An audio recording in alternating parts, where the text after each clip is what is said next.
never stop, I'll get it if I want it. Gotta make to myself a promise, I won't quit, keep going till I got it. I won't give up till I'm on top. Yo, no, I ain't the type to give up. If I do something, man, I do it till I get what I want. I turn a business out of nothing into something I love. I got a poker face, but honestly, I'm not one to bluff. I flip a switch, never miss, man, I always stay up. Don't let them see you, bitch, always have a plan to stay tough. This life ahead of you ain't easy, it was built to be rough. But that's what makes a personality, is tragedy, bruh. So keep your head on your shoulders. Now we ain't out here moving rocks, we out here moving boulders. Now we ain't getting posterized, we out here making posters. And we What up, what up, what up? Welcome in here to me, giving you guys some halftime action, reaction, best bets. You know, I told you guys I wanted to try some new things here on the Sports Money Network, and one of these is these halftime pop-ins. Look, we all have things going on in life, and it's not that easy just to drop everything and pop on for a live game. But shit, it's halftime. Whoops. Bear with me.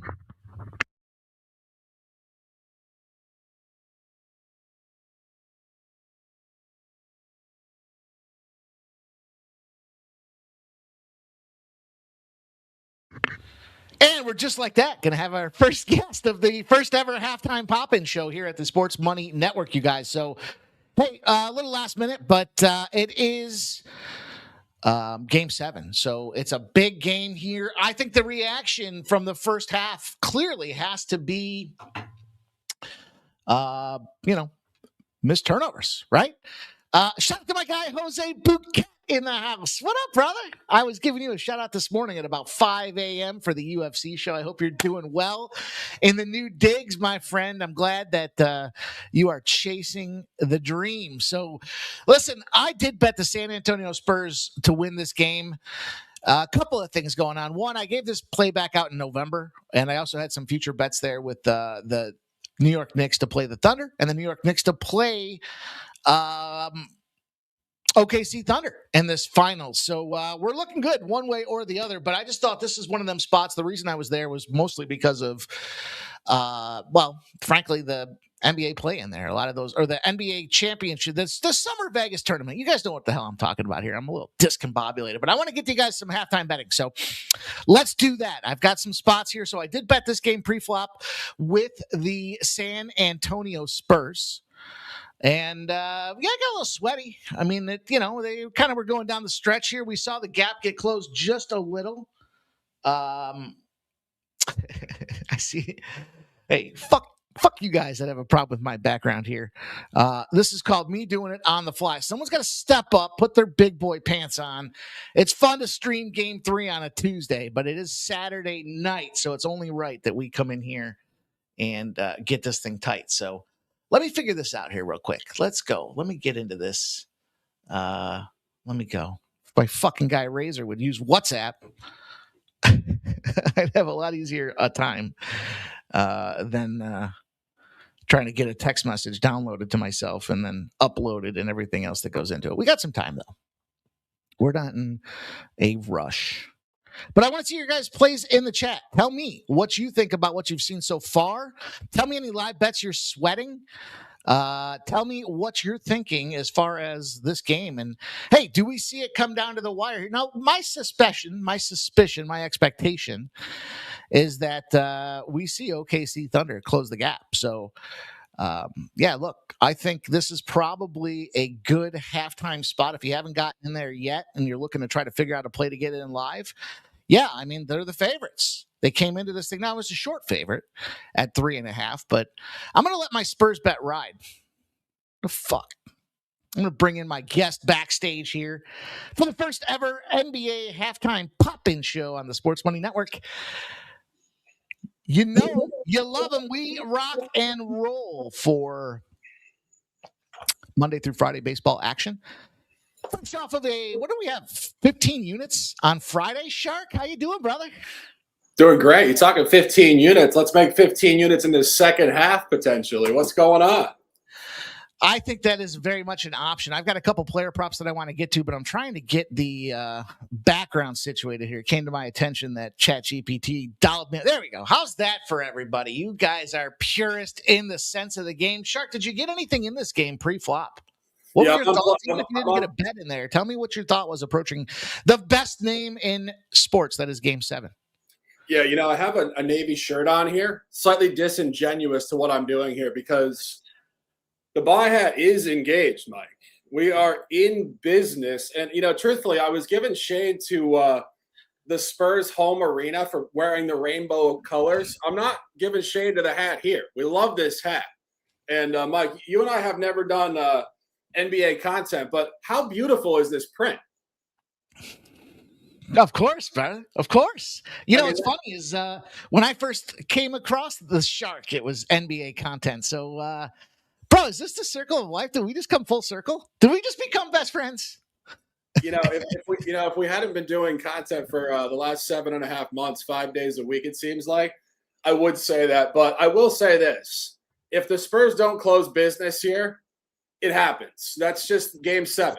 Both teams have equal motivation. And, one thing I was taking from the first half, and guys in the chat, drop your comments. Let us know what you're thinking about the game. That was the first time I've ever seen Mark Daigneault, head coach for the Thunder, actually angry in an NBA game.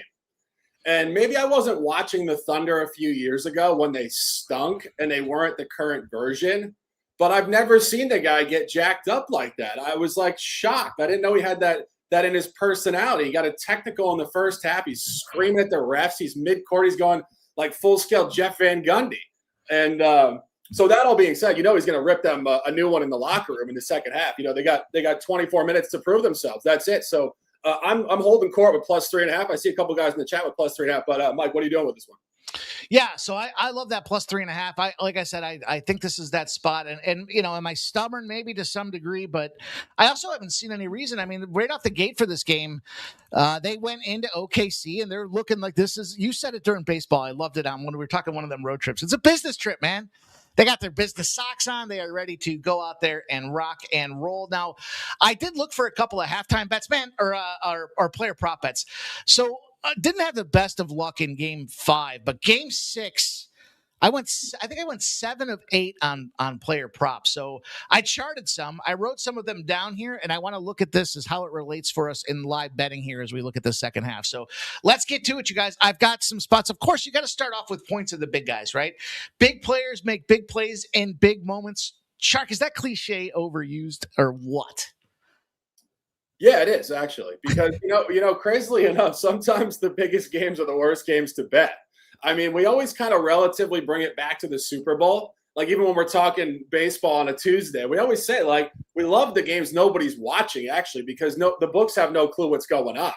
So that whole idea that the big players make their biggest plays in the big games, guys, honestly, is complete falsity. If we're being honest here, most of the things you see are billionaire guys throwing $1 million on the game, like T. Boone Pickens and whatever the hell, just throwing a flyer. But I will say this. I do think there is access. Again, I'm staying court here. I do think the Thunder are going to inevitably kind of push back a little bit. I'm actually looking at the line now. I'm just logging into Hard Rock down here in Florida. Any of you guys in Florida? If you guys are in Florida, type in the chat what's going on Saturday night here.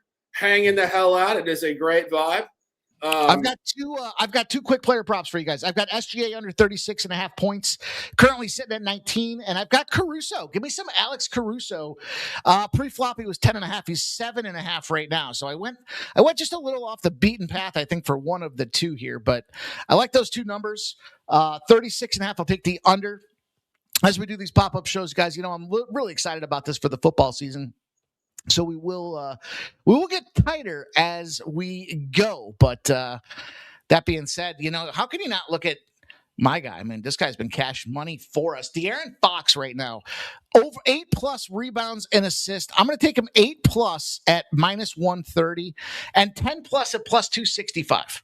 So Fox has been a guy that we've been just riding this pony, man. He has been nonstop fire. 10+ is now +330, and he's got 8+ is -105. So there's a couple of player props that are active and functioning for you guys right now. You can get in there with us. Come on that train. I love that play. I'm not on it currently. I just pulled up the book here. So we're up 5 here. Spurs are up 5, -2.5 currently juiced Hard Rock Live at -125. But when I think about De'Aaron Fox, I think about a couple things. One, I actually was on YouTube earlier and I saw an interview with his wife. So I don't know why I saw that, but maybe it was synchronistic, Mike. We're supposed to be doing something with De'Aaron Fox here. But more importantly, when he got eliminated, when he played for Kentucky in the NCAA tournament, I think it was the Final Four about like 7 or 8 years ago, maybe further back. He was sitting in the locker room like he literally had just like had the worst day of his life. Like he was crying. Crying is not necessarily a brag, but what I take from that is the guy has such ultra passion for the game of basketball. And I really think he's kind of flown under the radar in the national spectrum over his career, obviously playing with the Sacramento Kings. Like we always kind of throw some shade. The Yankees are about to go off in Sacramento in 2 minutes here. But De'Aaron Fox spent most of his NBA career with the Kings. Now he's with the Spurs. He is a gamer at the highest level. So, Mike, I'm totally aligned with it. I like it. I just had those 3 spots that, like I said, I wanted to track them pre-flop and see how we can get to the window. There is an international friendly coming up here for soccer. Gave you guys my commitment will be to start focusing in on making some soccer bets. June 15th or June 16th, I believe, is when the World Cup will pop its first game. So take good old Viva la Mexico to get it done against Australia tonight. Reasonable price tag on them boys as well. Sitting around, I would take them in regulation, maybe parlay it with something if you want out there, but I'm taking some Mexico action as well. And while we're here and we're rounding out the bases, let's take a look at a little baseball, as it were here. Braves gave that one out earlier today. Cubs like that spot. Yankees, Athletics, Seattle Mariners, and the Diamondbacks and the Phillies and the Dodgers. Nothing that really – I tell you what, the one spot I really liked here tonight, Shark, I like this Mariners team with Brian Woo to catch the W as well. So I like Brian Woo, and I took the Weathers over 5.5 K props. What do you think about those 2 plays? I'm aligned. I'm aligned. I love Woo at home. I love Woo in this spot. He's actually great at home against the National League. He's great against the run line. I actually laid 1.5. I got plus 156.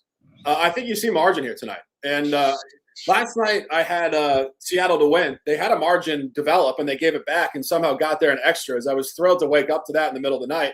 And when I woke up and saw that, I also saw that Mike was live talking MMA at 4:45 in the morning. So I had a nice little 4:45 a.m. little mid-evening, whatever you want to call it, run to the bathroom. I was like, wow, cashed our ticket. My guy's live talking UFC, and we're hanging out here. So, no, I totally align.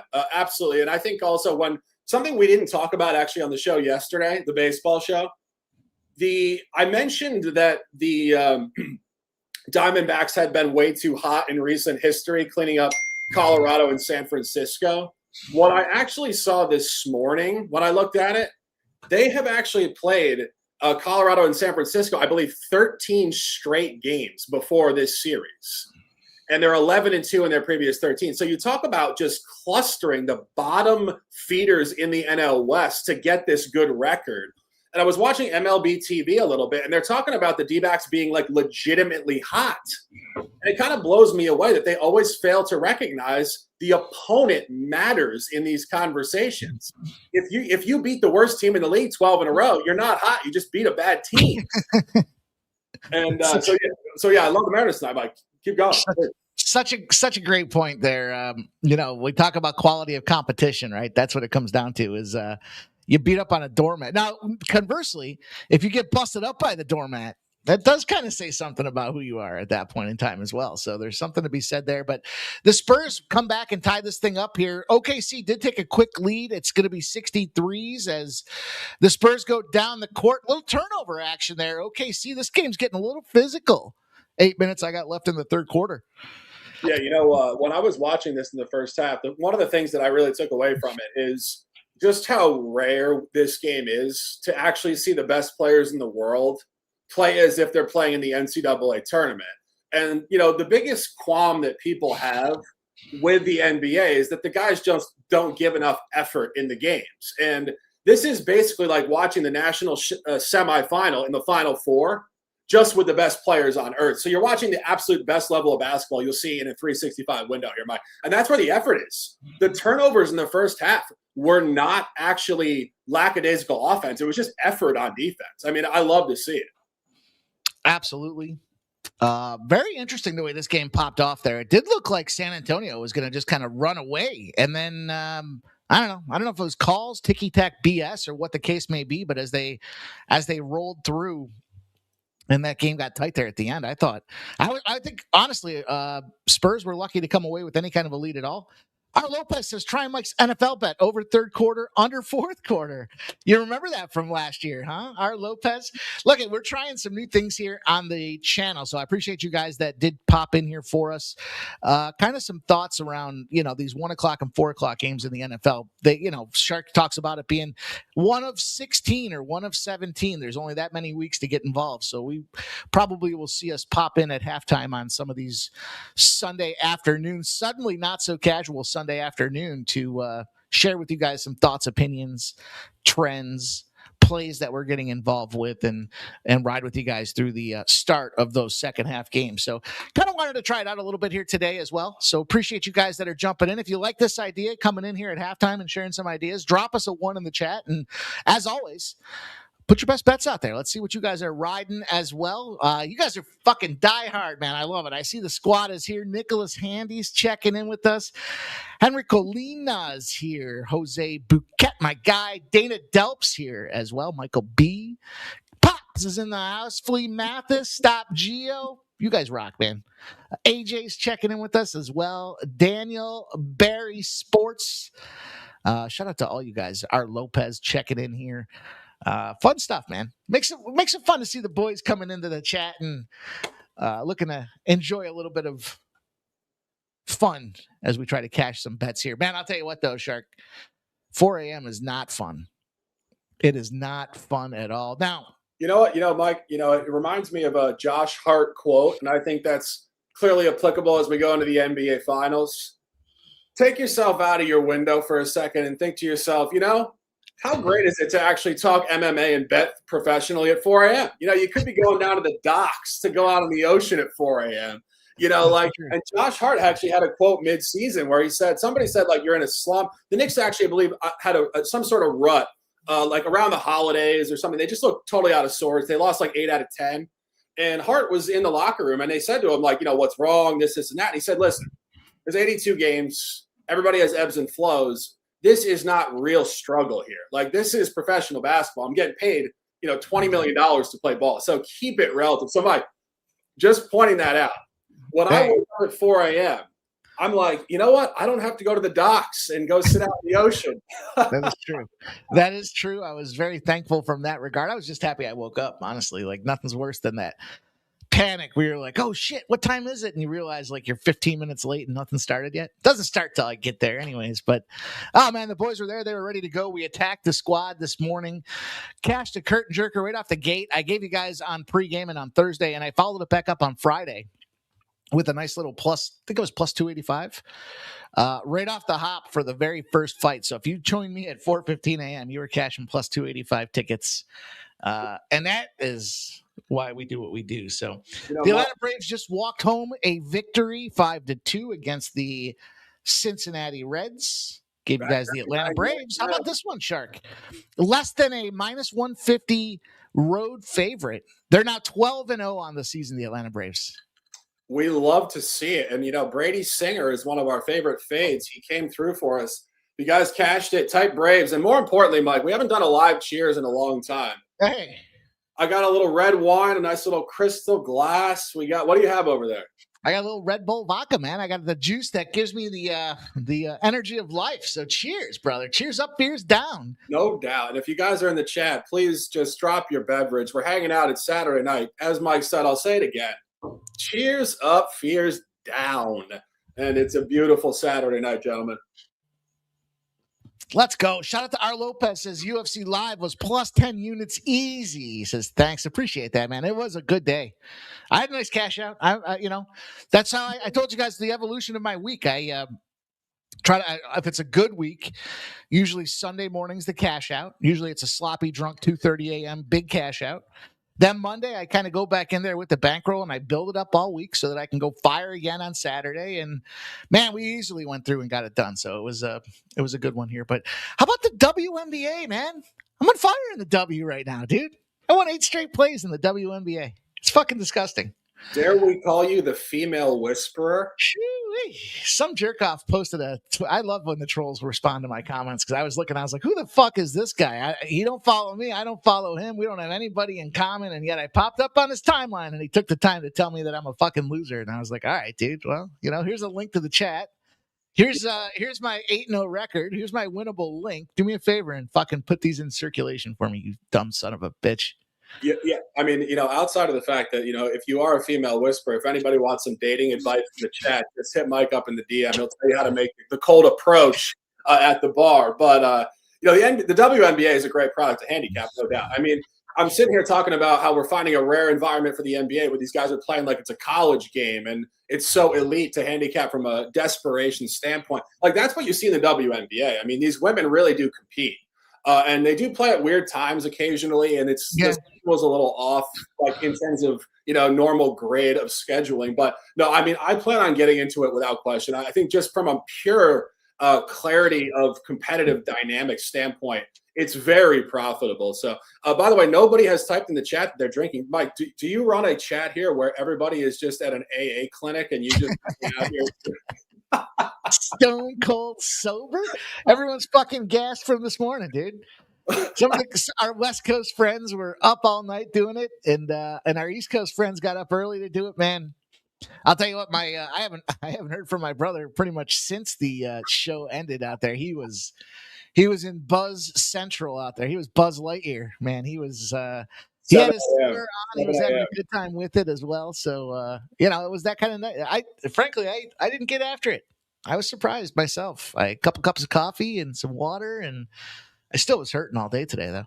You know what it reminds me of? It reminds me of I've mentioned this before, but I also do play poker professionally, and I used to spend a lot of time in card rooms overnight because poker games go on until like 7 or 8 in the morning. You come out of there, it's like a work day. It's like a 5 o'clock, like a 9 to 5 is actually like an 11 to 8 a.m. You come out and you're like, fuck, I need a drink. And then you end up getting drinks until like noon. It's like Tuesday afternoon. You're walking around Manhattan or Atlantic City. Everybody's at work and you're just sitting there with a great buzz. Like, just having fun here on a Saturday night. But like, truthfully, I think it's just fun. I think it's fun to just be kind of off the grid of like what everybody else is doing and have a few drinks at the odd time. So shout out to your brother. I'm sure he's in bed right now watching us. What's going on? I mean, Jeff, what's the deal?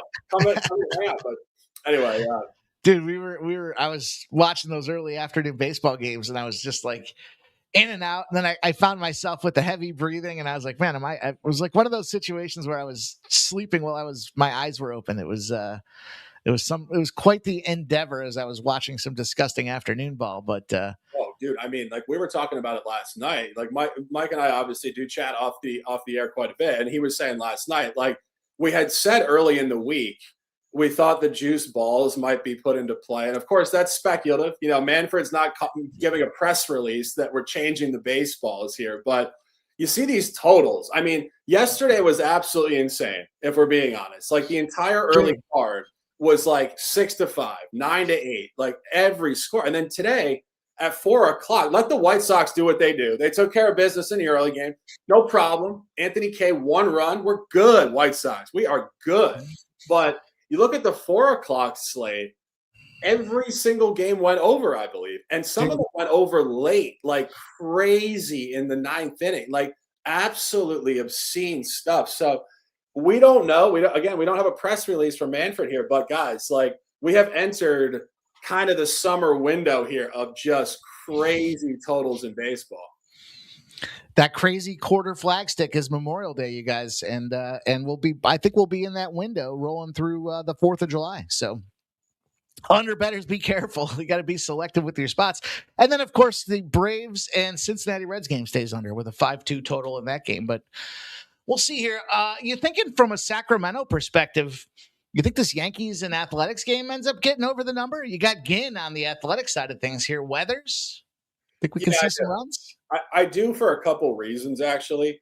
One, you go back to Ginn's previous start. You remember 2 starts ago, he almost threw a no-hitter at the Angels. And he got He actually lost the game in the 9th. He was throwing a no-hitter. He came back the last start. He had absolutely nothing. He had 6 walks in like 2 innings. So theoretically, you expect a bounce back from this guy, but this is actually more centered on Weathers. I think Weathers is not going to perform great here in Sacramento. Of course, the game just started. I don't have it up, but the only time Weathers had a significant road over this year was at Houston. And interestingly enough, that is in this division traveling, and he was coming off of, I believe, a low-scoring game at home. Just kind of felt like a funky spot for this guy. Not only that, but if you remember early in his career, he pitched out west, and he really struggled with the Padres. He did come up, I believe, at age 20. I was looking at this before. I'm like, did the Padres bring this dude up when he was 20 years old? I think they did. Honestly, I was shocked. I mean, because I understand his dad was a major league player. He actually pitched for the Yankees in the 90s. David Weathers, for those of you guys who are Yankee fans and followed the game back then. But just to bring a guy up, this is not necessarily Yuri Perez. Yuri Perez is such an elite guy, like 6'8", just wild talent. So for them to bring him up, and he struggled, and then the Padres end up getting rid of him. So I think he could struggle here. But, obviously these games do take 3 hours on the West Coast like this. And you saw it last night. It backdoored the over in the 9th inning, got to 10 runs. So this is going to be a journey. These games are a journey without question. Such a great point about the age when these guys come up, because you see a lot of these fellas will get like, they got to go through AA ball, then AAA ball. That's why you see guys like Russell Wilson, right? He gets signed with the Texas Rangers, but he doesn't want to play baseball. He wants to go play football because he can play now. And he doesn't have to go through that process of AA ball where you're riding in a fucking coach and it stinks. And these guys are sleeping sharing beds in a motel, and they get barely any per diem to pay for a grilled cheese sandwich. Like you can forego all that. Pick yourself up $150 million here. But to bring a guy up at 20 and 21 kind of shows like, hey, maybe they think he's got the tutelage there. Appreciate. I see our guy Razor's giving us the live scoreboard on top of our heads. You can see the live scoreboard out there, you guys. Trying some new things, trying to get it right. Keep it tight for you guys and make sure that we grow these bankrolls together. So right now, though, the Spurs have taken a bit of a lead here, kind of right back to where they left off here after that first half of the first half, 73-65, Shark. Yeah, somebody was talking about, I'm looking up in the chat here, R. Lopez says, try and Mike's third quarter over, fourth quarter under. That's the total, but talking about the actual game flow, this happens. You'll see this again, and this is NBA basketball. The first half repeats identically in the second half. The Spurs came out lightning fast and hot in the first quarter, then faded into halftime. This is what you're going to see. You're going to see the Spurs get a lead again and then give it back. And anybody who's bet the NBA with me for the last 7 to 8 years knows this. Bets in the NBA are not done in the third quarter. And, Mike, something I've never actually said on air with you, and I've said very speculatively in my own channel occasionally, but I'll say it on record now. I think in certain games like this, and this will sound insane to people, I guarantee you, the Thunder could be actually coasting their energy here a little bit. People would say, how? Here's my idea. They know that this team is elite, and they cannot beat them for 48 consecutive minutes. So they kind of have to let them burn out a little bit. It's like in the Tour de France. The guys who win the race do not chase the pack in the beginning. They kind of let them burn out because they know we're all world class. We're not just going to run you out of the gym here. So I think they could be just kind of letting them go a little bit. And then they'll push it back and say, all right, enough. We let them go. They're going to be fatigued. Now we give everything we have for the final 12 minutes. So actually, I do think, Mike, in game, as much as I'm sitting on this hat, and I did take it off because I just didn't feel like wearing a hat. But I do think if you can get an OKC in-game line now, I think this is going to tighten up in the fourth quarter. What's the current line? I was just going to pull that up here. Plus 6.5. I'm going to sprinkle. I got multiple units on the Spurs plus 3. I'm going to sprinkle a little bit on plus 6.5 here. This is going to tighten up. And our guy Zane Cole says, "Where's the play-by-play?" Not play-by-play, my guy. We're shooting the shit here. We're hanging out. But anyway, yeah, we will get back to it with assist and the fun that is. But the 4 a.m. Saturday UFC stream, followed up with 6 hours of horse racing with gas here. We were all gassed. So thank you guys for bearing with us, though. It was halftime. I know Shark and I were messaging before the game. We got to do something. It's game 7. So we wanted to jump in at halftime and share with you guys some of the plays that we have, some of the thoughts, some of our opinions, some of the other sports that are popping off as well. So I told you guys about Mexico. Viva la Mexico. They are about to pop off here as well. The line is moving. Right now it's minus 140. I'm good with that. I'm good with taking Mexico minus 140, 3-way line here. So they got to win outright. But Australia just don't have the goods, man. I like this Mexico bet. Matter of fact, I'm going to send it out as a free play on Winnable here as well. Yeah, and if you guys jump on OKC plus 6.5, I'm riding that small, and I don't disclose finances directly, but small. It's already down to plus 5.5 here on Hard Rock, so you're going to see this tighten up. And truthfully, outside of the fact that I said there's a little like leeway to a certain degree, you're just going to see everything the Thunder have here. If we're being, I mean, this is just candid, like fairly obvious stuff, but they're not going to lay down in the fourth quarter. So if anything, this game is going to get tighter. So. It's so interesting, and I have a feeling you and I, the more we talk about some of the spots and things that we're on, the more I feel like we are cut from the same cloth in a lot of these things here. But my point is, when it comes to different props, different propositions, different ways that we approach the game, one of the best things that it was disappointing at the time, but it's definitely been something that was a great coaching tool for me, is I used to have a local back before everything was legal and so on and so forth, where you could only bet from a live perspective one unit overall, and it didn't matter. You could break it up. So let's say your unit was $100, right? Your max bet could be $100. You could only bet $100 live. They kind of did it as a protection so that their clients wouldn't get fucking buried by making a bunch of stupid live bets. But basically what it meant was if you wanted to take a plus 6.5 for one time at $100, that's it. You can't do any more live betting on the side. Or you could do $10 increments, $10 at plus 6.5. Let's say it goes to plus 8.5. You could do another $10. And so you could add that up to $100. So my point is, when it comes to live betting, I do like to manage it a little bit different. Like I don't go, the unit size is a little bit different as I approach it, because I might take 2 or 3 live bets and I don't want to exceed what would be a net unit pre-flop, if that makes sense. I'm not sure if I explained that correctly or not, but if I got a $300 unit, I don't want to have $300 live bets out there, because it's like, shit, how are you going to potentially overcome that? Or if it's a $500 bet or whatever your number happens to be, it's something that I try to manage. And I do the same thing with props. You catch some of these guys to get home runs or these big bombs at plus 1,000. Yeah, I'm not putting if my unit's $500, I'm not putting $500 on that. I'd love to win, the $5,000 or whatever the number looks like. But let's be honest, right? That's a quick way to lose your shit fast.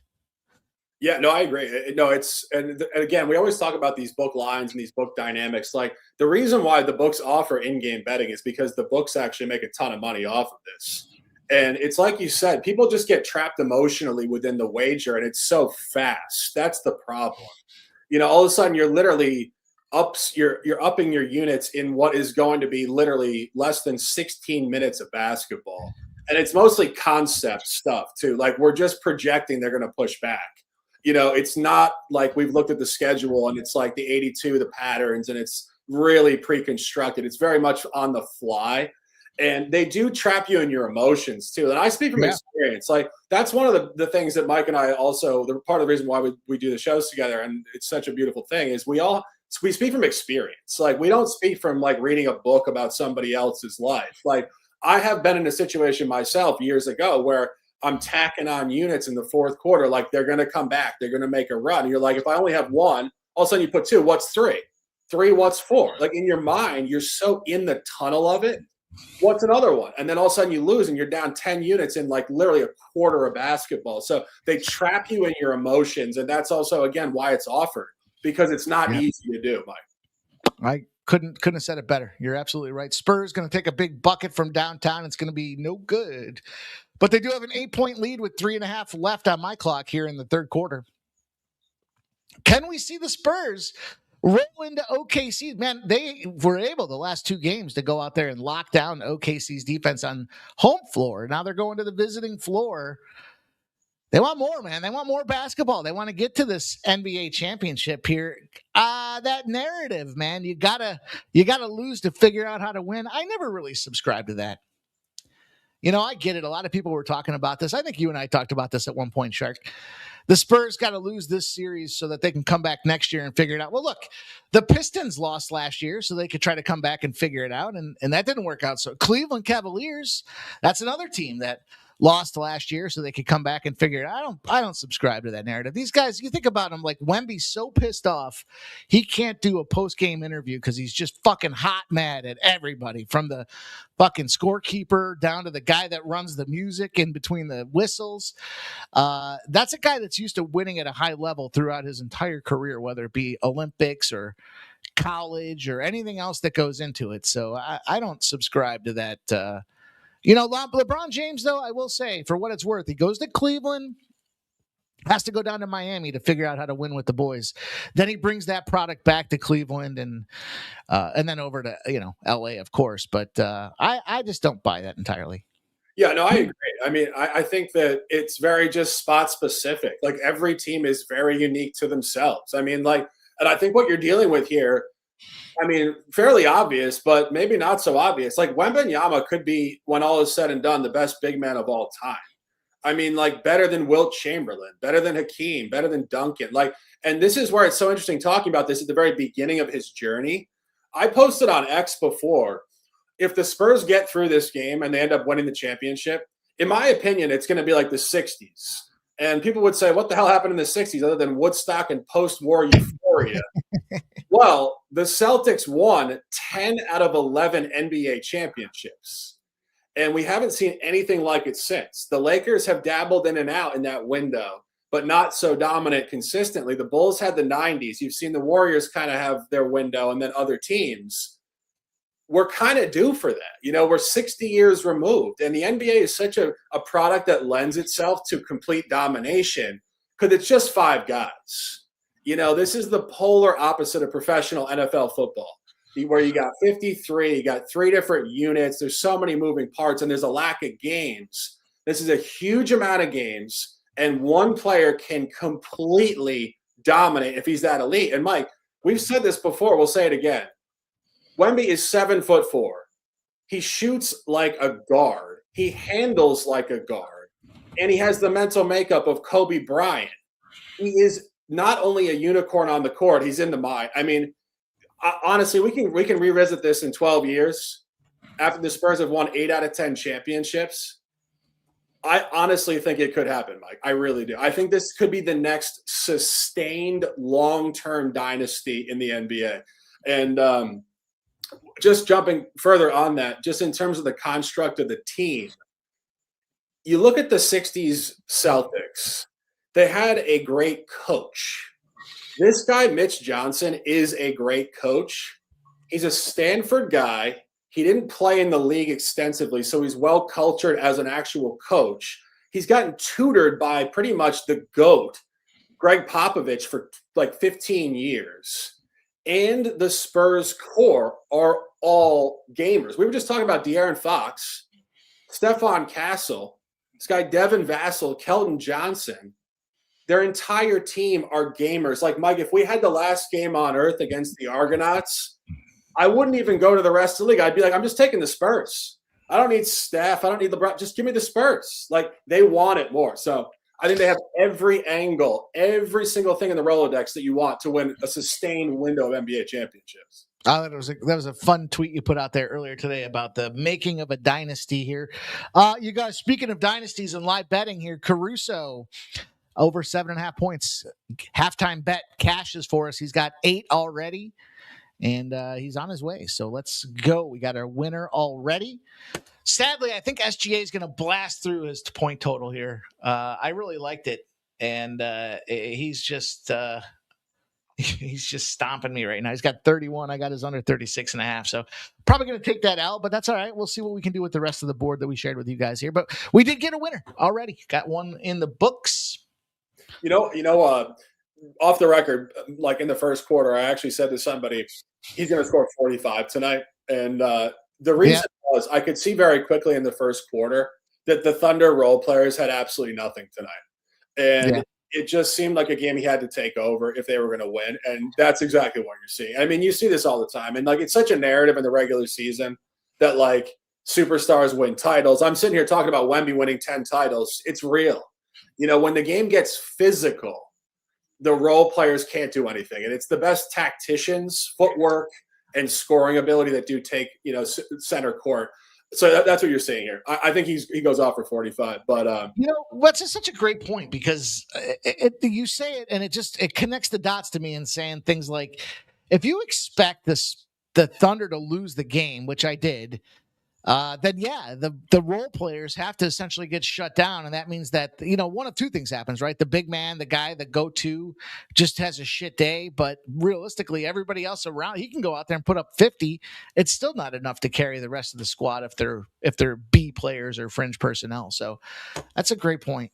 yeah, Should have thought about that at halftime. Where were you at halftime to tell me about that? I know. I should have been streaming. I was cooking steak in the kitchen. I should have been streaming. Dude, the steak looked great though. How was it? Fantastic. Little filet mignon, pan-seared, butter, salt, little pepper. Nice. Fantastic. But I will say this too, just on that point. Last year, I believe, or the year before, in the regular season, there was a bizarre cluster where these superstars just all went off in a small window. Like Luka, I believe when he was still playing for the Mavs, scored like 70 points, didn't cover the spread. Towns, when he still played for the Wolves, scored like 70 points, didn't cover the spread. And there were like 2 or 3 other players, and it was all in like a 7 to 10 day window. They went nuclear. I think Devin Booker, and none of them covered the spread. So it really is that. It's when your superstar is the only player on the court, you're not going to cover, you're not going to play well. And it goes the other way too. The reason why you see this nonsense in the regular season, where when the superstars sit out for load management, the rest of the guys cover the spread, is because they just play great team ball.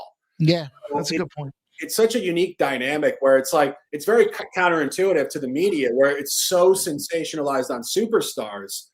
Oftentimes the superstars really get in the way of what is really a roster of 15 other great NBA players who need the ball in their hands. That's such a good point, because that's why you see it where everyone scratches their head and they're like, "Oh man, SGA is sitting out tonight. Like, let's fade the OKC Thunder." And instead, they end up coming back and doing the things the exact opposite of what you would expect, because yeah, they need ball time. Right, exactly. And this is why the NBA is such a unique product in terms of analyzing like what's going to happen in the game, because the regular season is so vastly different. But as I said, this is also the physicality of the playoffs. Like the NBA, the regular season, there's almost no physicality. I mean, you see scores in the 300s at the final in the regular season in regulation.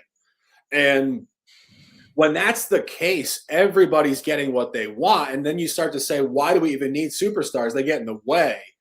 It's because when you get this lockdown defense like this, the rest of the guys can't create their own shot, and there's no space to even pass the ball.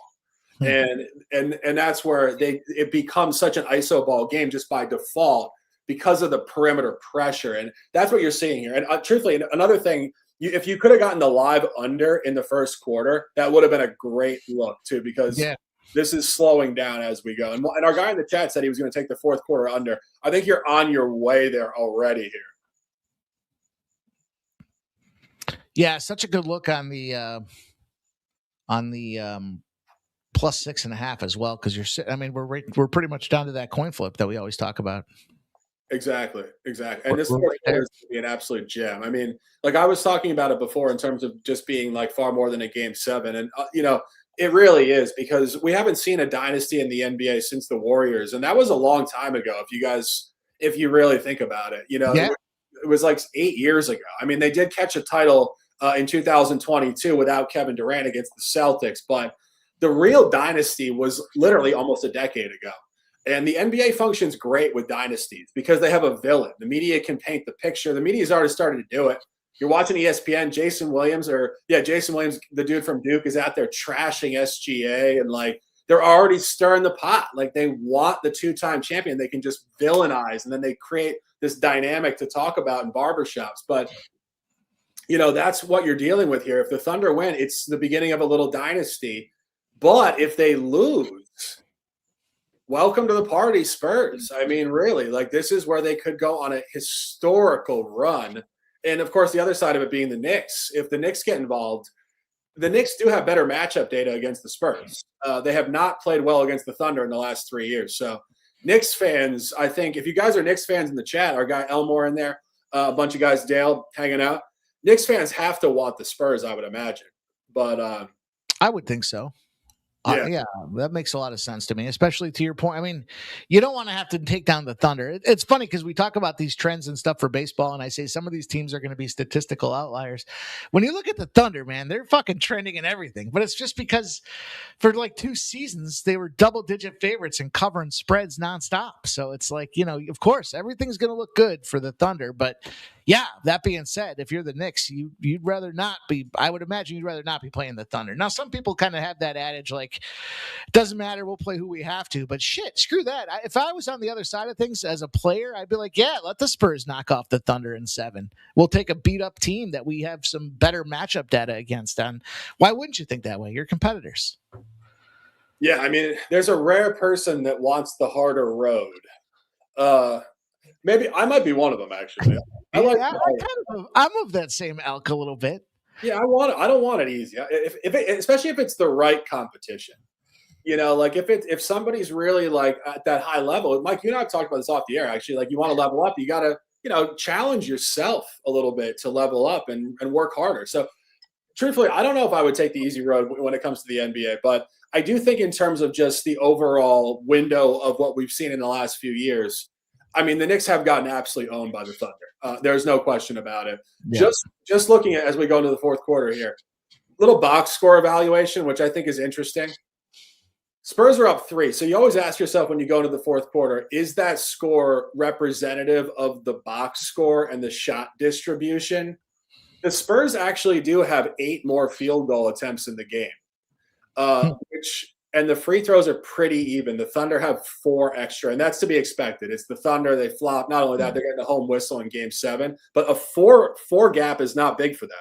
They need like a 12 gap. So they need a lot more free throws in the fourth quarter. But when you see 70 field goal attempts for the Spurs and only 62 for the Thunder, and the Spurs outshooting them from the 3-point line, what you're seeing here is really maybe not as much of a reversal as you expect, because that's sustained competitive uptick for the Spurs over that 36-minute window. But as I said, Mike, I've seen this before. We saw this in game 1 of the Knicks series against the Cavs. The Knicks looked like they were down and out. They were down 20-plus points in the fourth quarter, and they literally flipped a switch, and they just completely annihilated them. And this is what I said about 10 minutes ago. Teams reserve energy because they know they're playing a world-class opponent. If you're the Thunder, you're talking to your guys, don't burn out, guys. Just coast until we need to turn it on to full force, and then we'll press and we'll blow them out. So we could see this. We could see a reversal in the fourth quarter, just purely from a competitive standpoint. I'm excited to see, Mike. I'll tell you what, we also have the ever elusive overtime potential.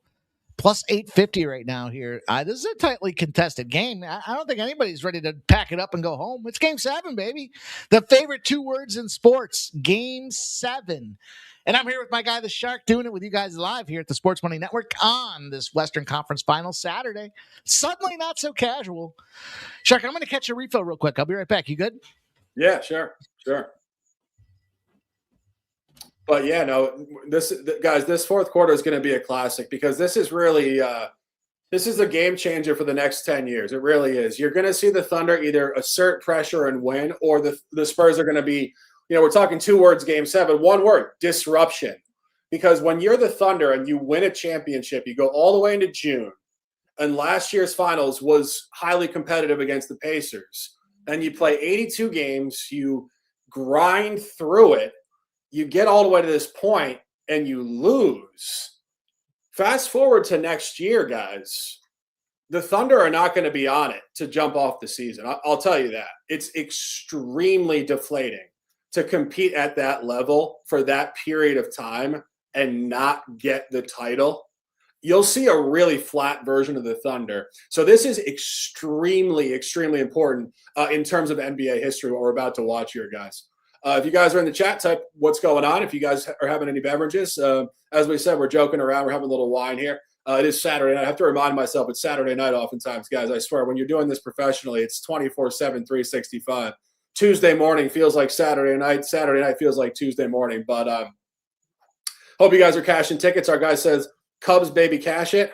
Absolutely. That was a great bounce back off last night. Probably will have the Cubs tomorrow as well in the rubber match of that series. I think, as we've talked about in baseball numerous times, the Cardinals and the Reds are just complete frauds. When all is said and done in the regular season, those teams will be far worse at their final record point than they are now. So we're going to continue to fade those. Just looking at the baseball scores here, the Yankees game, I'm not sure what's going on just yet. We're at 0-0 in the first. Rockies already lit up the Giants. Phillies are tied. Mariners are tied. So a bunch of stuff there in terms of the late card. But we will be on here through the fourth quarter, guys. Just going to take a sip myself. You guys are having a little wine. Cheers to you guys. Great times. Cheers. Don't let me miss the sip. Let's go. Oh, yeah. We'll double down on the cheers. I was saying the late card in MLB kind of just kicking off here. Yeah. Once again, still 0-0 in the first inning. And not a lot of action so far. Other than the Rockies taking it to the house here on Adrian Hauser 4-0. Rockies low key. I mean, last night, talk about a back door. But, we'll jump back into the NBA game in a second. But, it really did start last night with these just insane final outcomes in baseball where, the Rockies scored 5 in the bottom of the ninth. Mike, when I saw that final in the middle of the night, when I woke up and you guys were filming live the MMA, I saw 8-6. I figured it went to extras. It didn't even go to extras. I mean, these closers are just abysmal. I mean, it's mind blowing. But dude, I text you. I was fucking fired up. I was like, "Are you fucking kidding me?" 6, and then if you saw it. It wasn't even just that they tied it up in the bottom of the ninth. It was an umpire challenge home run that they reversed out there and gave him the home run. So that tied it. And then I was happy to see him go out there and win it. You go through the effort. And then they did it in the ninth. So it wasn't even extra innings to your point there. They just went out and got it done. The Athletics popped 2 on the board real quick. Looks like they hit a 2-run shot off of Weathers. All right, here we go. He doesn't have to win. He just needs to get 6 strikeouts for me. So we'll see if we can get it done here. But back in the action, boys, 87-82, 10.5 minutes left in the fourth quarter. These boys are going to battle right to the end. It's going to be a last-minute missed shot. And that's why the line was sitting at 3.5, right? Let's be honest. It's going to be a last-minute missed shot or two that potentially steer the outcome. You look at the games, and, I didn't give anybody an official play in this game for a couple of reasons. One, it's game 7, and it is very unpredictable. And 2, also, we're watching the game having some wine. So I didn't go as big as usual. But I will say this in terms of the line, just to give you guys an idea as to why this game is so tight. This is the 4th home game of the series for the Thunder. Game 1, they were favored -6.5. Game 2, they were -6.5. Game 5, they were downgraded to -4.5. And game 7, they're -3.5. So you guys always have to look at the books. What do the books think of this? They think it's going to be the tightest home matchup of the 4. Very interesting line tell there. And that's why I jumped on the +3.5 personally. But it's always interesting because, we go on here and we chat with you guys and we see the really, in my opinion, highly intellectual people who hang out with us on these shows. We don't watch the games. We're not spraying Sports Center highlight takes here. We're looking at the books and the numbers and we're saying, why is it 6.5, 6.5, 4.5? All of a sudden, the Thunder need to win. It's game 7. They're the champs. The lowest line of the series. Always look at the line, guys. Always look at the line. I always say one of the big differences between what we do and what the rest of the social marketplace does is connect the dots. Anybody can read to you guys what their whip rates are and the spin rates and what the spread is. But, what does it mean? That's what the critical thinking process comes down to is what does it mean? And, you do such a great job with that when you talk about the baseball lines over. This line was here, and now it's here. Dude, the WNBA is an exact fucking replica of look when these teams just played. It was 11.5. Now it's 9.5. And then you watch and all of a sudden it's how can this best team in the league not cover the spread? Well, it's because the line showed you that they were not going to cover the spread because they moved it. Or conversely, you got a bunch of overs and then they dropped the number 7 points from where it was the previous game. Of course it's going under. Dude, line overlay. That's telling you all kinds of insight when it comes to trying to make your bets. Without question. And I've said this for a long time, but watching the games as a fan, it gets in the way of sharp handicapping because you end up, you fall in love with the highlights, the players, the dynamics, the commentary, and the media, where they're just analyzing the on-court stuff. And you know what, guys?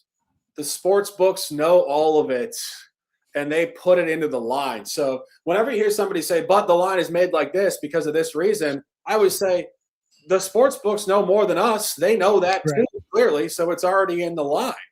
And it's just a really fascinating conversation because so many mistakes in sports betting are made because people are too glued to the TV, crazily enough. Well, the Spurs are catching a little momentum here. Uncle Mo has found his backside on the San Antonio Spurs here. So, yeah, let's see. Mike, Wemby in the offseason went over to Asia and he was training with monks. And I was thinking about that because the guy's only 22 years old. You talk about having a wise mind. I mean, this guy is one of the sharpest guys I've ever seen in the NBA. So Wemby knows some things, guys. He knows. You know what? You say that, and now I saw. Was it last game that he came to the game dressed as a monk? Yeah. And everybody was like, "What's this all about, dude?" Like that just made sense to me. Now I see it. That's why he was dressed as a monk. Yeah, he's channeling his inner Zen.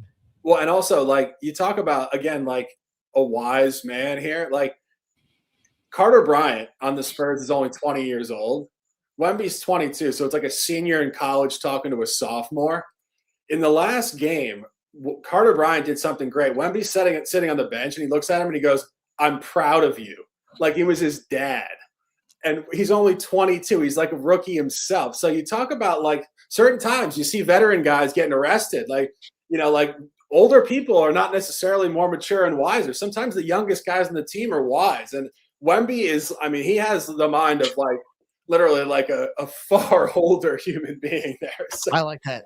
I like that a lot. I think I've told the story before. One of the best golf books I wrote or read was Zen Golf, and just the purity and clarity of mind and how that affects your decision making and then your results. And I say it all the time. In Shark hears me talk about it there, where I kind of shit on like, there's no need to be capping. We can look overnight, but like you have to give the mind a break. And if you're betting all day long, and you're making decisions for the 1 o'clock games, the 4 o'clock games, the 7 o'clock games, the 9 o'clock games, and the 11 o'clock games, and then you're live betting throughout, your mind can no longer fire at a high rate. It needs a little bit of a break to kind of get that centered outcome, if you will. And maybe that's part of Buddhism. I don't know. Maybe that's just part of not, just recognizing that you need to have some time to let things process and clear. You got to clear the chamber before you can go back and start firing big decisions again out there. So you're right. Some of these guys make bad decisions because they're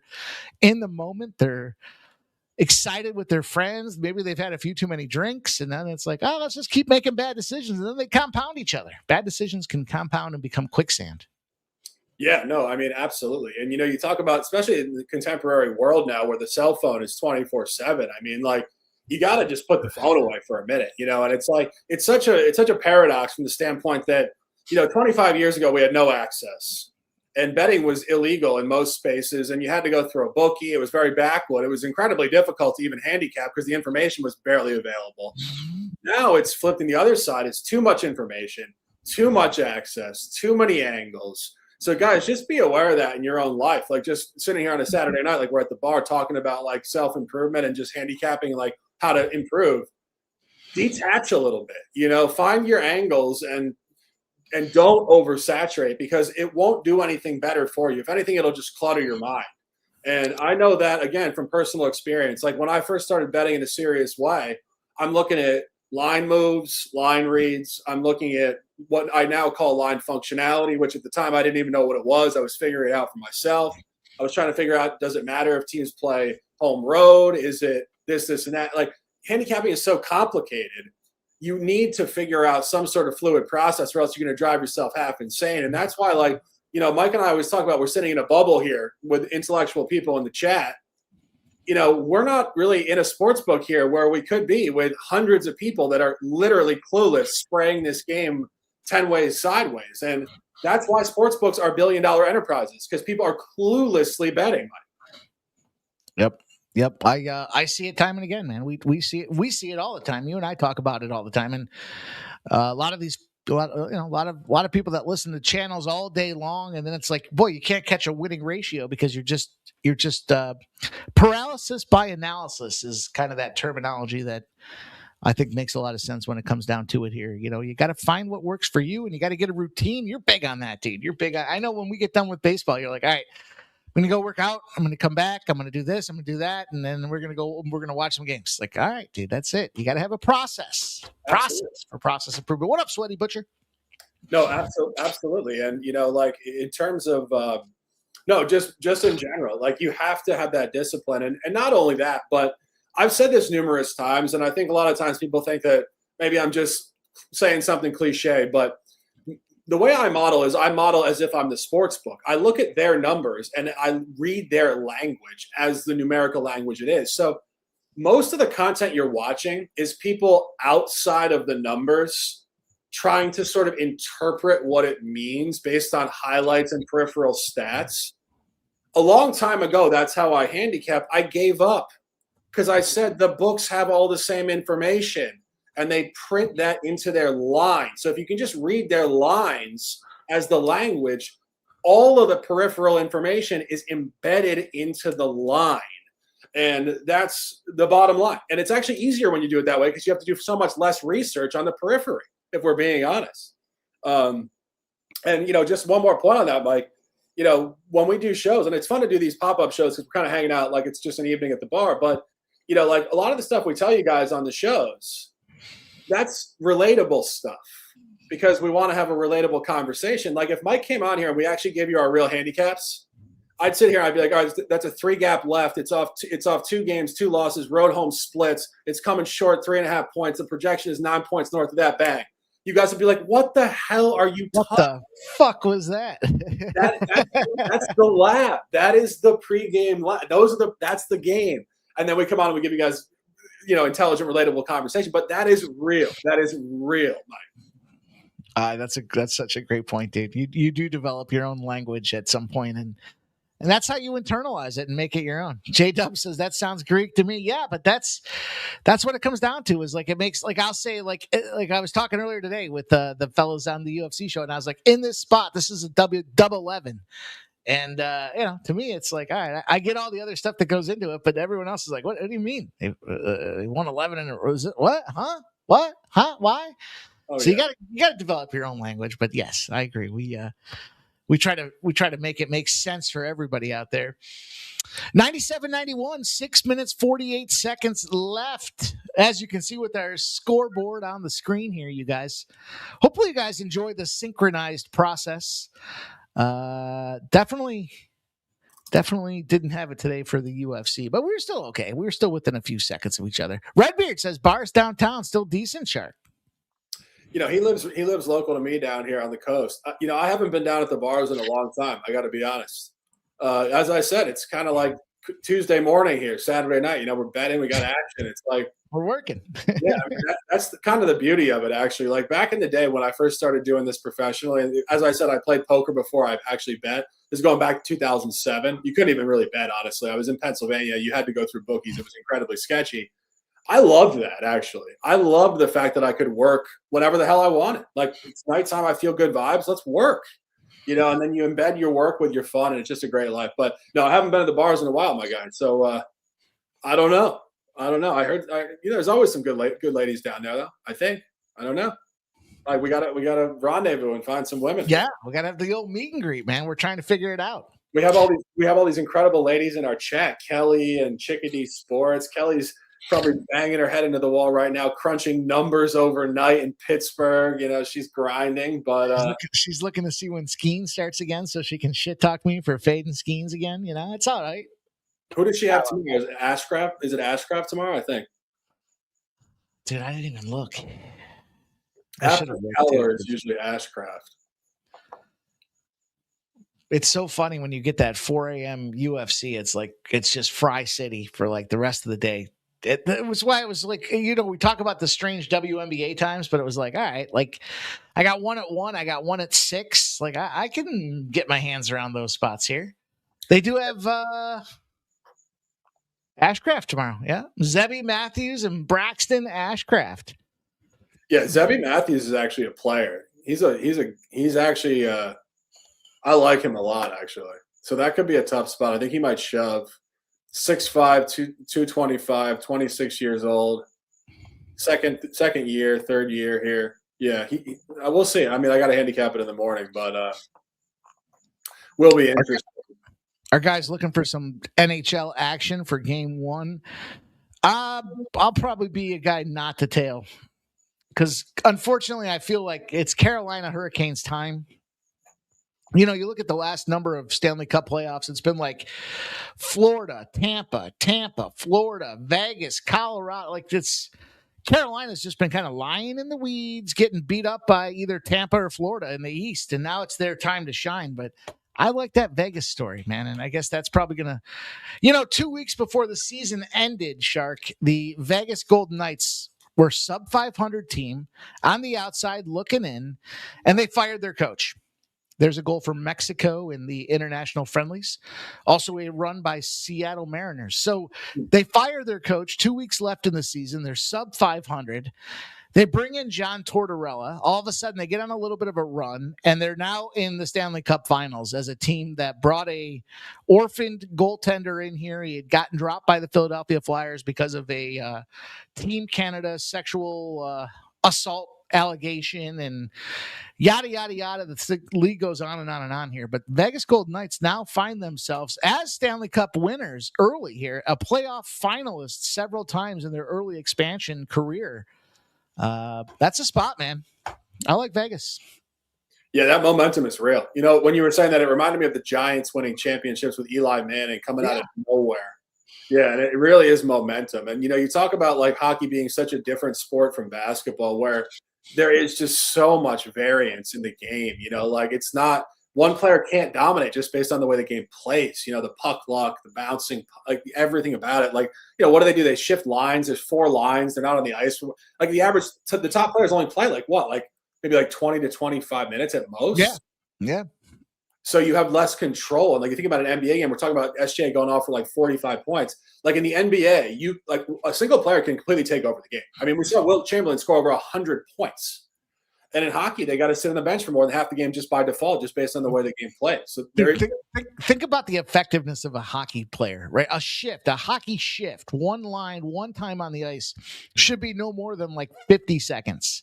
So think about how impactful, think about how sharp you got to be to jump in the game and bang, make an impact in 50 seconds. And then you got to get your ass off the ice so the next guys can go on for 50 seconds, dude. Just imagine the mindset, the psychology that has to go into sitting on the bench like, fuck, we're going to be up here in about 2 minutes and I got to be ready to fire. And I just had a 50-second shift.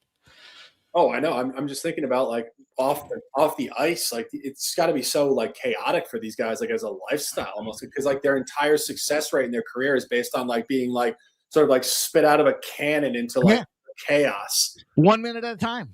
That's why hockey players love living in the moment because they're 1 minute at a time. They love drinking beers. They love their off season. They're 1 minute at a time. We don't think about tomorrow. We think about the next minute. Yeah, no, I'm back in the day. For those of you guys in New York City, I don't know if you guys remember a nightclub called 10 June. It was a nightclub in the Meatpacking District back in like 2008. Like I was in there one night when I believe the Rangers were in there after a playoff run. I was partying with them actually in a Midtown hotel. These guys are wild. And it's what you said. Like their life is wild. Like there are certain sports that are a little more peaceful than others, although I do think sports in general at a professional level are not very peaceful. You see golfers talking about this where people think like golf is so relaxing. You're outside. You're like, no, we're in a pressure cooker, like period. And, you see guys like Kyle Busch just passing RIP. I mean, people say, oh, what happened? He's 41 years old. He lives in a pressure cooker. Like he has no time off his life. He's got media up his ass 24/7. The expectations are unrealistic. And it's like, Mike, you talk about a NASCAR race. Very similar to hockey. Like hockey, you said you come in for a 1 minute shift. It's like pinball. A NASCAR race, you got 50 to 100 cars spinning in and out, like to win. Like you have no guarantee there, and it's just chaos. So, just an interesting point on sports in general. Like the media makes it seem like there's superstars and there's nobody else. Every single person in sports is like under immense stress and pressure. Like immense. For sure, top 1%ers, for sure. Yeah, and that's also why so many guys after their career have like mental health issues, blow their net worth, put on Claude Giroux. Claude Giroux just fucking killed himself. There you And go. Yeah. 62, 63 years old, something like that. I don't know. It sounded like self-inflicted gunshot wound down there, and he's at the store. They own a furniture business, and 3 a.m. the son has to go look for this guy because he hasn't come home, and everyone's worried about him. And they find him in the showroom floor. It's terrible, man. Yeah, these guys are in a pressure cooker, and they it's hard when you pull out of that thing. Yeah, and truthfully, like I'm sure there's a lot of reports like CTE, particularly in physical sports like hockey and Sure. football, they get hit in the head. Like Junior Seau comes to mind. Sure.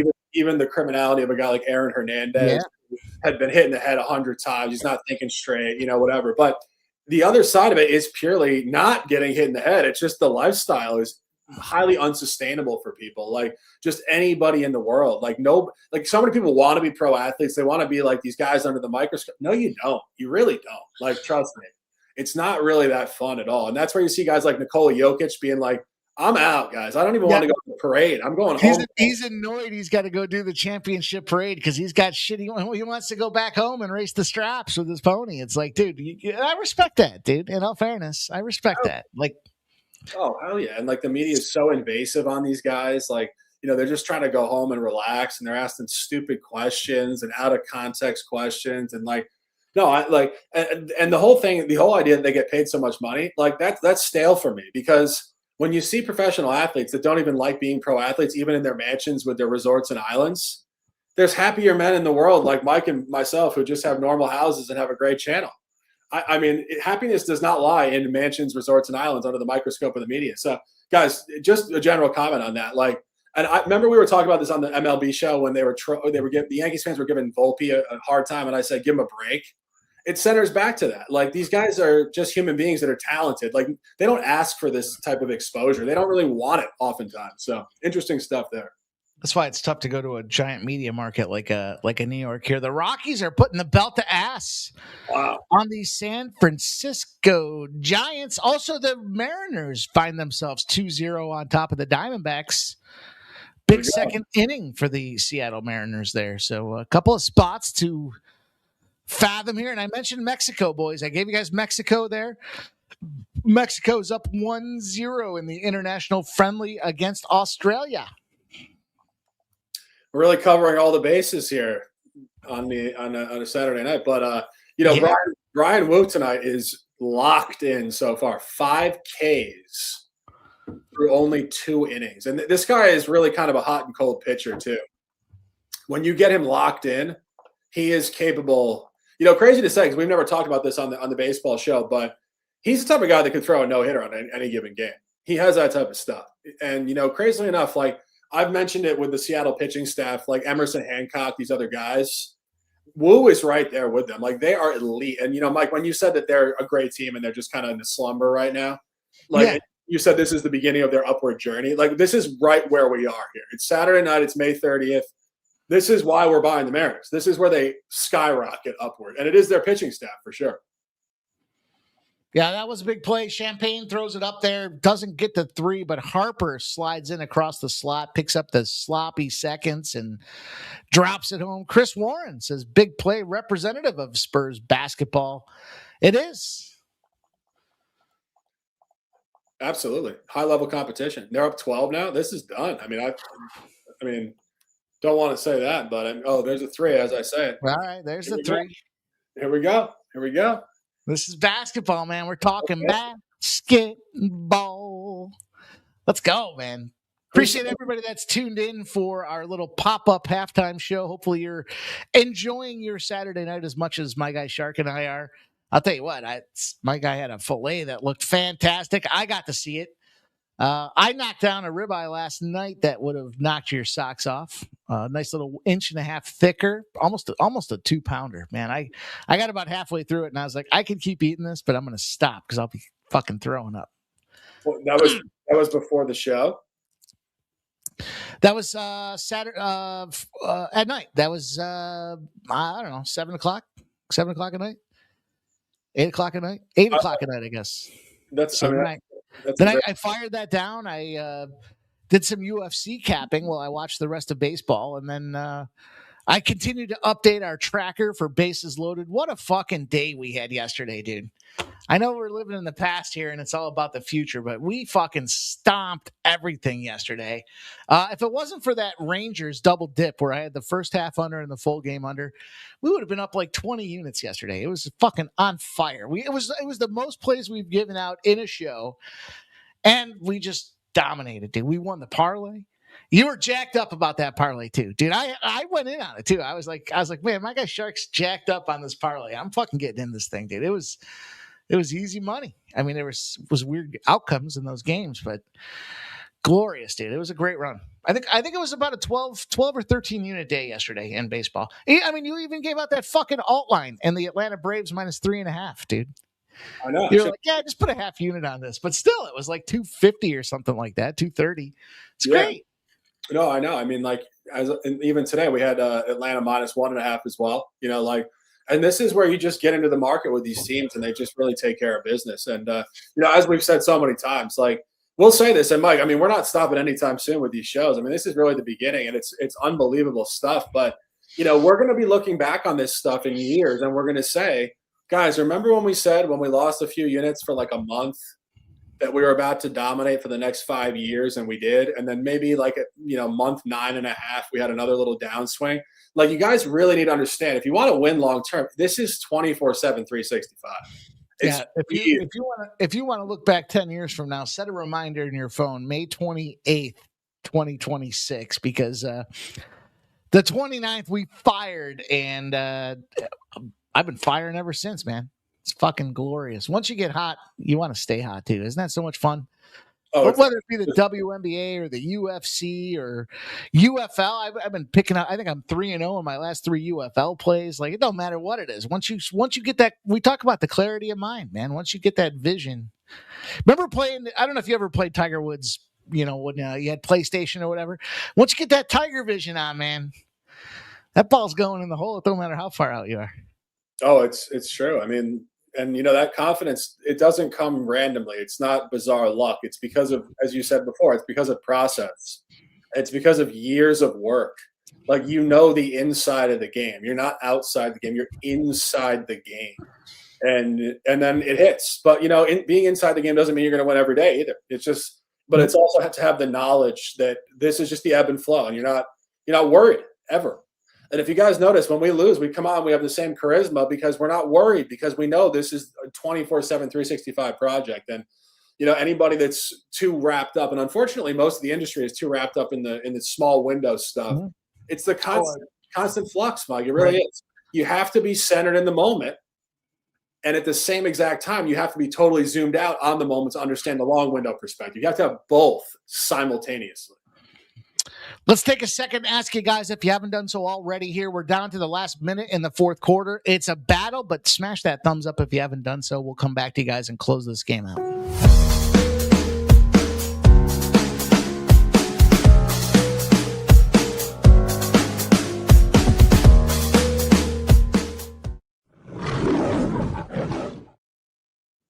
Dale Fix says, I don't even remember. You don't remember me saying, let's go Naomi Osaka? And then I went out there and I was like, I'll smack her. I'll get her again. That was on the UFC stream, dude. I think she went off at like 5:30 a.m. or something like that. So, yeah, we bet some Naomi Osaka. Did she win? Yeah. Dude, we also discovered that her playing partner there is a cute little Los Angeles girl.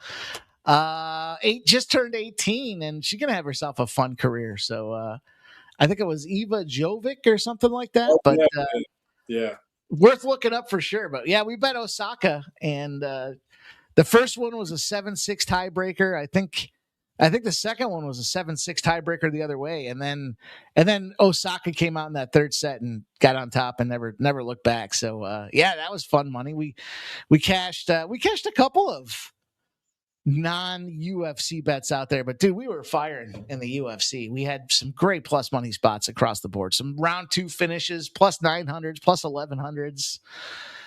Oh man, I think I'm gonna have to do a video It'd be one of them evergreen videos, Shark. You know, like the first day you do it, it gets like 2 views, right? But after 6 months, it's got thousands because it's like kind of talking about how you bet the UFC. And we just talked about like live betting and the unit count, but like, you know, the UFC is a 6-hour affair. Well, that's essentially in the grand scheme of like a football day or a basketball day, that's 2 games.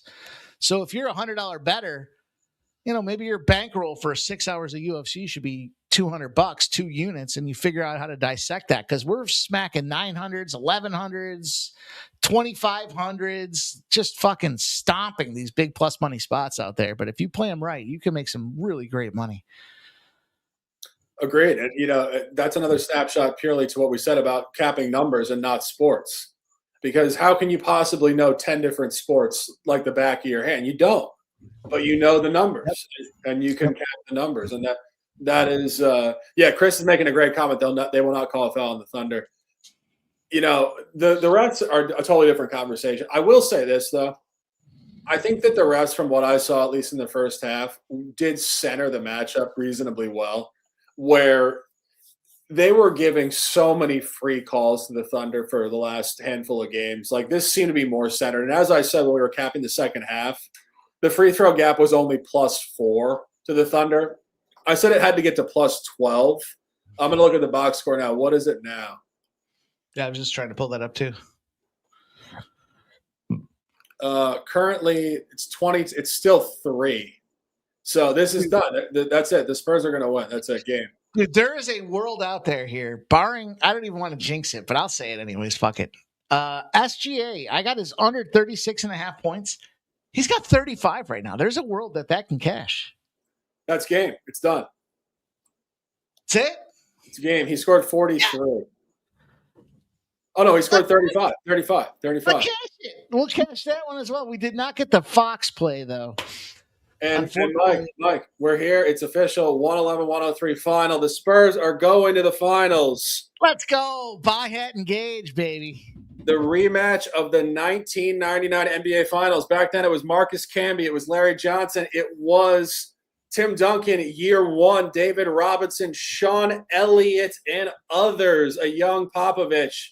Now it's a young Mitch Johnson and Wembanyama. And we said Wembanyama training with the Monks in the offseason. He might as well be the Monk now. We'll call him the Monk. Is that his new nickname, Mike? I'll go with it. Why not? But congratulations to the Spurs, and congratulations to Victor Wembanyama. I've been saying this for a while now. Relative to his career, it's not that long of a time. The guy really is a hell of a human being. He was playing chess in New York City when he was visiting New York, I believe 2 seasons ago for the Christmas game. He actually walked to Central Park to play chess with the people who just play down there on a daily basis. The guy wants more. He sees more. He's a humanitarian. He's a Kobe Bryant type. Shout out to Victor. You're a great human being. You're a hell of a player. Cash the Spurs. The buy hat was engaged. It has conquered, Mike. Great times. Good stuff, everybody. Appreciate all you guys checking in with us here for great views. Look at this thing, man. Second half pop up. We will get tight. We will keep it right, but we're going to do more of this as we move on, you guys. Doesn't mean we have to be there for the full game, but we're going to give you our best game. And like I said, a couple of great looks out there for the books. Man, that was something to get her done. So, Shark, my man, appreciate you jumping in, joining, rocking with me. I had fun doing that, dude. That was fun. We're just kind of ripping, just kind of vibing. Tell them what's going on. Tell them where they can find you. I agree. I mean, I think this is kind of the way to go. I mean, because I know, like, if I was a viewer myself, I wouldn't want to watch a show that's, I don't know, like doing a replica of the broadcast. I want to feel like I'm hanging out with my guys at the bar. And Mike and I are great at hanging out at the bar. And if I'm going to be honest, we're the guys you would want to hang out at the bar with. And it's fun. It's fun. So, no, I think this is the vibe. I really do. I think, and obviously giving plays in and out, but just the conversation and the energy stands above. It's great stuff. And we appreciate you guys in the chat so much. It just really hanging out as if we're, spending a Saturday night together. And, in a world that is so connected through media, but also so disconnected by phones and people in public environments, not looking at each other in the eye, looking at their phone. It's a great connection, Mike. So thanks for bringing me on. And we're going to continue to do this for sure. That's it, you guys, for the Sports Money Network. For my guy Shark, for myself, on top of that, you can find the morning steam at 9 a.m. Ramon Scott will come back and give you guys the first looks to beat the books out of Las Vegas here at the Sports Money Network. And, of course, my guy and I will be back 12 p.m. Monday is just a hop, skip, and a jump away to give you guys the best damn 50 minutes in Major League Baseball. Betting, analysis, TNA. We got the trends and angles. We got more and then some. Make sure you smash the thumbs up on your way out the door if you haven't done so already. And let your friends know, man. Sports Money Network is where you can find all your betting action, insight, intelligence, and just helping you guys make informed bets. Hope you had a great night.